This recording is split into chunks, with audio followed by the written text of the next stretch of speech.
Notice anything different? Hello everybody, welcome back to my channel. If you know me, you know that I've had the same hair color for the last like 4 or so years. I've just had my good old natural brown hair. Well, last Friday, I decided that I was bored and tired of it. So today I thought it'd be fun if I kind of talked through the process of dyeing my hair this red auburn color.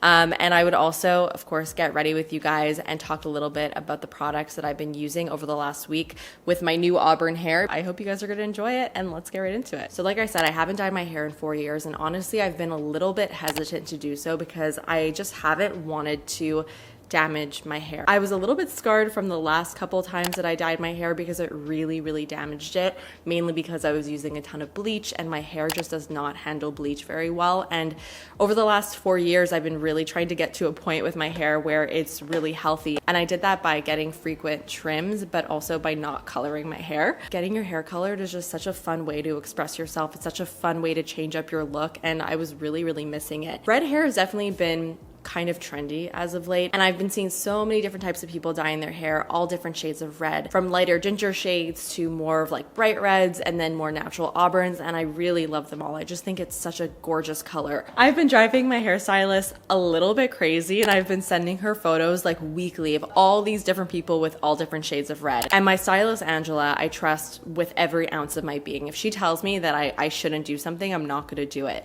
And for a while, she was actually telling me that it would be a terrible idea, not because she didn't think it would look good, but because she was worried that it would ruin my curl pattern, because she thought that to get the color that I would need, she might have to bleach my hair, and she didn't want to bleach my hair because bleach obviously does mess with curls. And it took me a long time to get my curl pattern back to where it is, so she didn't want to ruin all of that progress. So on the day that I actually visited the salon, I wasn't expecting to color my hair. I booked a trim. The craziest thing that I was gonna do that day was get bangs. As soon as I walked into the salon, I don't know what it was, there was like something in the air. I saw Angela and we just locked eyes and knew immediately that we would be dyeing my hair red that day. So we were trying to decide what type of red we wanted to go for, and we did opt to go more like the natural route. As you can see, it's a very natural auburn shade. I did initially want to go more like lighter and gingerier, but that would definitely require more lifting, which obviously would incur a little bit more damage. Although I honestly trust Angela, again, with every ounce of my being, and I don't think she would damage my hair, but we wanted to just keep it a little bit safe and go more natural to begin. We can always adjust afterwards. It was honestly a pretty simple process. She ended up using 2 different shades on my hair. She used one on my roots to about here, and then she used another shade on my mid-lengths to my ends. And I'll put the actual formula on the screen in case you're curious. Just keep in mind, again, I did have completely natural hair, and I had a level 6 hair. And it's so funny, I feel like I look so much more like my mom with this hair. So many of you guys on Instagram have been telling me the same thing, and I honestly cannot unsee it. Like, obviously I always thought that my mom and I looked similar, but with this new hair color, we are just on a whole nother level. I feel like I'm her twin right now. So with all that said, I'm so happy with the way everything turned out. I actually already have another appointment booked with Angela in about 2-3 weeks, and we're gonna adjust the red a little bit. I'm thinking of maybe even making it a little bit more intense. So I'm definitely gonna bring you guys along with me when that happens. I really do wish I vlogged the entire experience, but because it was unexpected,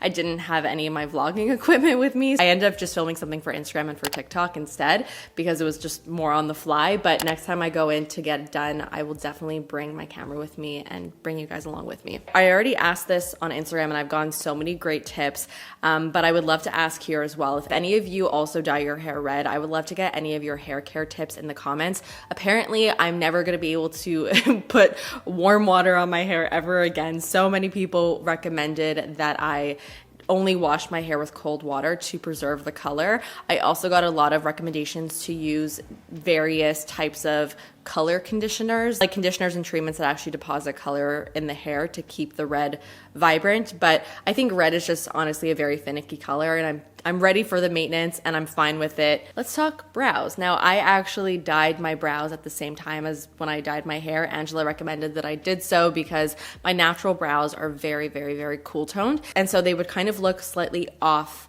compared to the auburn hair. And so she put the same dye on my brows and it tinted them very, very lightly. And I actually feel like it made such a huge difference. And that was honestly the scariest part of the whole process. I don't know why, but I was so freaked out putting that dye on my brows. I just imagined my brows turning this bright orange shade, but it ended up working out just fine. I was a little bit dramatic. But obviously, now that I have this new hair color, I also had to figure out new brow products to use, which is super exciting. So the next day, I ended up going to Sephora and picking up a couple different auburn brow products. So I ended up getting 2 brow pencils from Benefit and from Kosas. The Benefit one is in 2.75 and the Kosas is in, I think it's just called Auburn. This is the Benefit, this is the Kosas. They're honestly very, very similar. I would say the Benefit one is just very, very slightly more red, but they're basically almost the exact same. I decided to go for these 2 pencils also because they're 2 of my favorite brow pencils, and so I wanted to have both of them in the correct shade that I would be using right now. Ooh, this actually just reminded me I need to pick up the M Cosmetics brow gel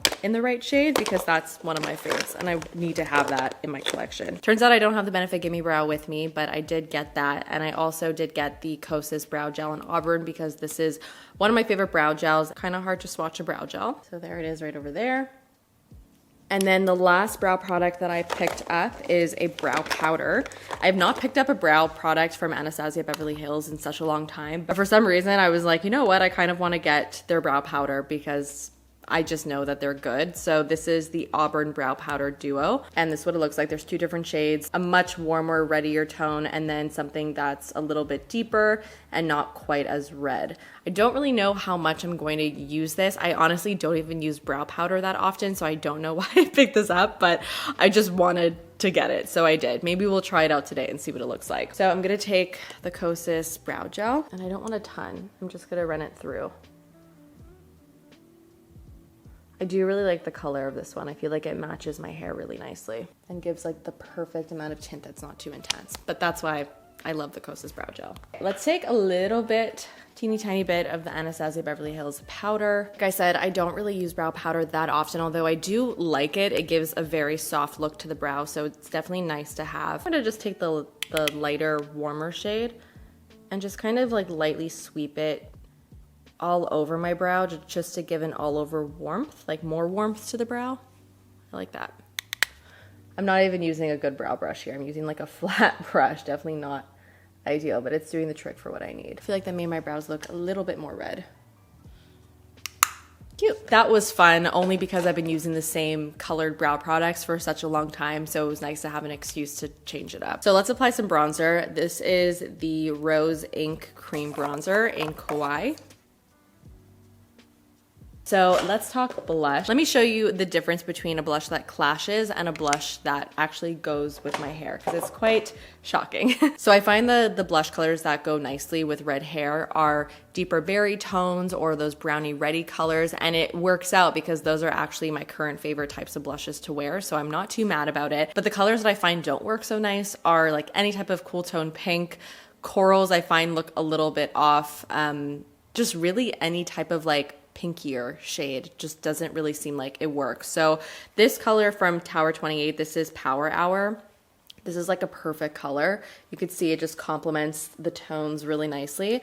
But then if I compare this color, which is Happy Hour, which is more of like a brighter coral, that just doesn't work to me. Like I feel like it just kind of clashes. This is kind of sad. This is the saddest part of the transformation because I love these types of colors. Like these are some of my favorite types of blushes to wear. I don't know how to feel about that. Let me know in the comments again if you have red hair. What are some of your favorite blushes, and are there blush colors that you also tend to avoid? But like I said, I really do love these types of shades, so I'm not so mad at it. I'm gonna put some on the cheekbone.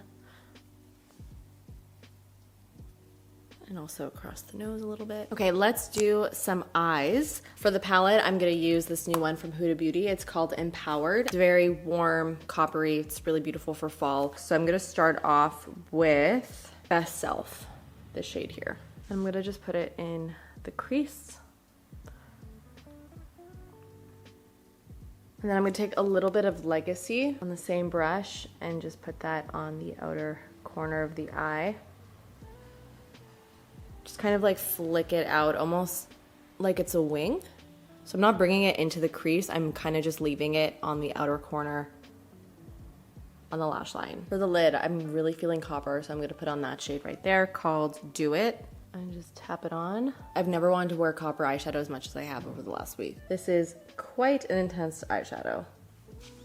Wow. So for eyeliner, I've been skipping the black. I've been going for the brown. I just like it a little bit more. I feel like it's more soft. So I'm gonna use this NYX Epic Wear waterproof liner in brown. For mascara, I'm still completely obsessed with the Tower 28 Make Waves. This still is probably one of my favorite discoveries of the year.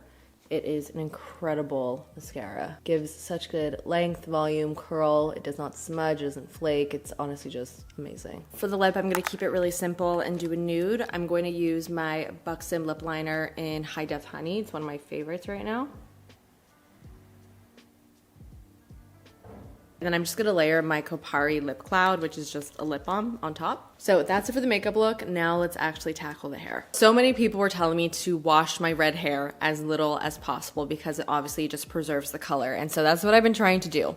I'm currently on day 6 hair, and my hair never feels or looks this clean after day 6. It's definitely not perfect, but there's literally no greasiness going on. Like my roots and the rest of my head just feels so clean, and I'm honestly confused because it's day 6. Why does my hair look so clean? And I have the reason. It's this over here. This is probably one of the best dry shampoos I've ever tried, and I've actually had this in my collection for a while, but I never really used it that much up until this week, and I've been using it a ton, and holy crap, it makes a huge difference. And what I really like about this is that it does not leave like a really gross feeling residue in the hair. I've tried so many dry shampoos in the past that just like feel kind of gross, and I don't like using them for that reason, and this definitely does not. And it literally made my hair look completely fresh, which is the best part of it. So it's the Kerastase Fresh Affair Refreshing Dry Shampoo, and this stuff just works incredibly well, and I feel like I can go another like 2 or 3 days. It is also very invisible. It doesn't leave a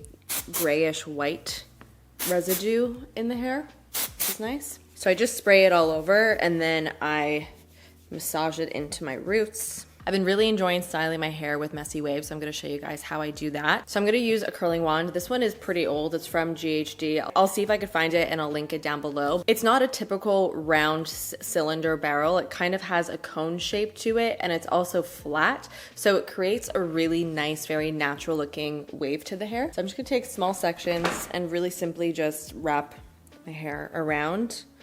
Let it sit for a couple seconds, let it cool for a second, and this is the type of wave that it gives. It's very, very, very natural looking and not too polished looking, which I really like. And that's really all that I do. It's very, very simple.